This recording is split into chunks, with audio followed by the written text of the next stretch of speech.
घोड़वा चढ़ले आवे दुल्हे कामने रामा, करला मालिनिया से बात किए हाई सासू किए हाई सरहज किए हाई रानी हमार, जिया हो दुल्हे तू है सोनवा संकाल पाए,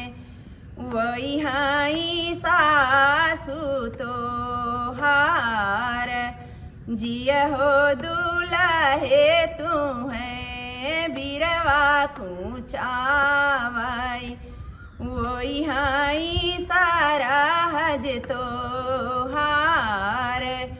रतिया के मातल दुल्हे जे सिंधुरा संवाराई, वही हाई रानी तो